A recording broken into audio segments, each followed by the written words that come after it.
આ લોક સુનાવણી રદ થાય અને અમે એનો વોકઆઉટ કરીએ છીએ અને મને જે ટેકો જાહેર કરતા હોય, અમારા આંદોલનને ટેકો જાહેર કરતા હોય તે બધા મંડપની બહાર અત્યારે નીકળી જાય।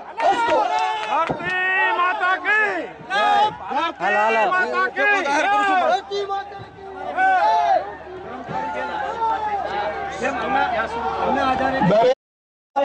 કી મૂળબા ગામ છે સપરા અને હું સત્તા આનો વિરોધ કરું છું અને શક્તિસિંહને હું ટેકો ખાસ આપું છું। આંદોલનના તમામ ખેડૂતોને અમારો પૂરેપૂરો સહકાર છે।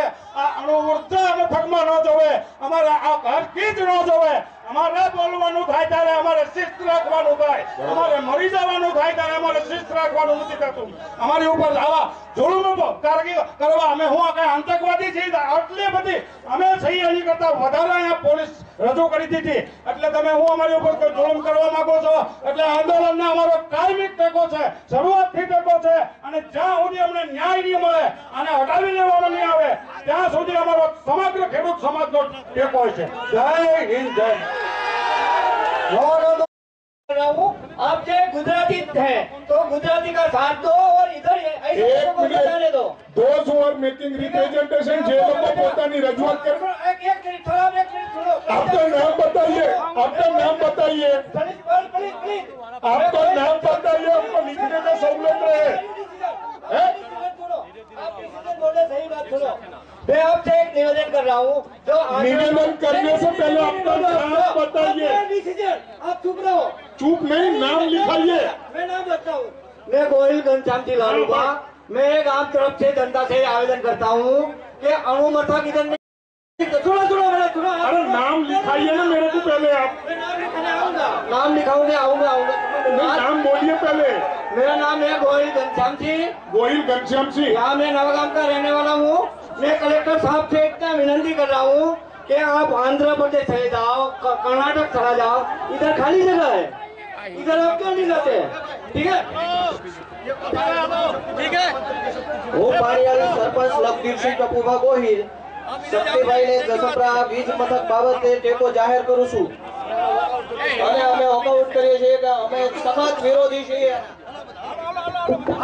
जय किसान।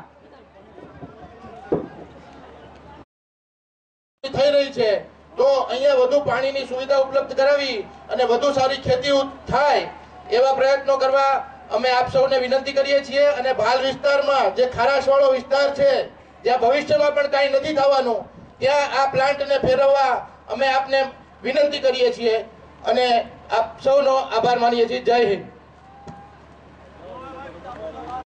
ભારતીય કિસાન સંઘના મંત્રી અને સરદાર પટેલ જળ સંચય યોજનાના ટ્રસ્ટી આ અણુ મથક આવતા પહેલા ઘણા વખતથી દુનિયામાં બનેલી ગતિવિધિઓને ખ્યાલમાં રાખી અને જે પ્રકારના મુદ્દાઓ છે એ મુદ્દાઓ અમે અગાઉ પ્રદર્શિત કર્યા છે, કલેક્ટરને જાણ કરવામાં આવી છે, તેનો ક્યારેય પણ પ્રત્યુત્તર આપવામાં આવ્યો નથી અને કેવી રીતનો પ્રોજેક્ટ બનાવો, કોણ બનાવવાનો છે, શું ભાઈ છે, આ વાત ને કર્યા વગર પણ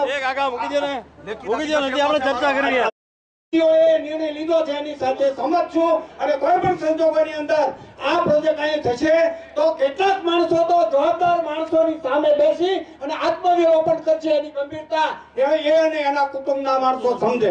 થેન્ક યુ। હવે કેરીના આશરે 1500 વૃક્ષ, ચીકુના 4000 વૃક્ષ અને નારિયેળના લગભગ 3000 વૃક્ષો આવેલા છે। તે ઉપરાંત અહીં ઇમારતી વૃક્ષો પણ પુષ્કળ પ્રમાણમાં જોવા મળે છે।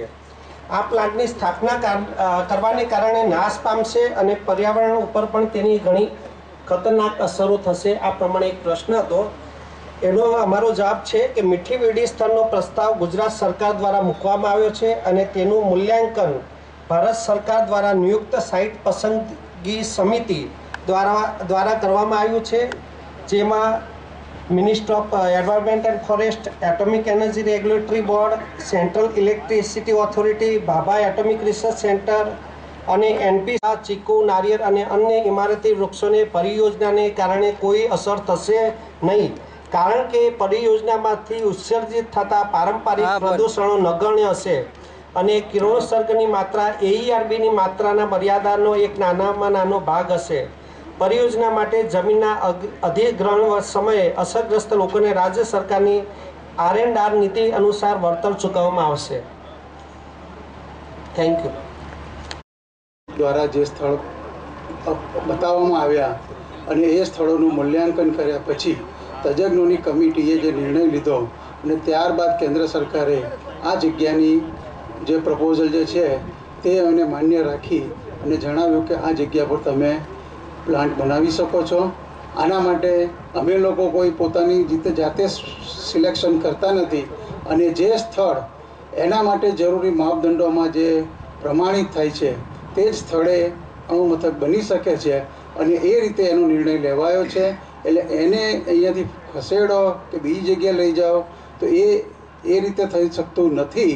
જેમ જણાવ્યું એના જે ઘણા બધા જે પરિમાણ છે એ પરિમાણની અંદર માપદંડોના હિસાબે એને માન્ય કરીને એને પસંદગી કરવામાં આવેલી છે અને મંજૂરી આપવામાં આવી છે અને એ હિસાબે એ સ્થળ મંજૂર થયેલું છે.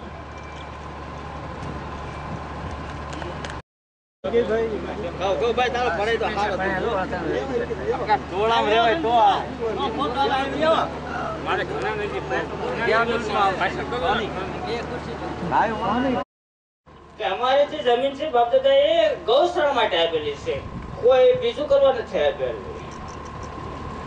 એટલે અમારું એવું કરશે ગૌશાળા માટે એમને રહેવા દો અમારી જમીન.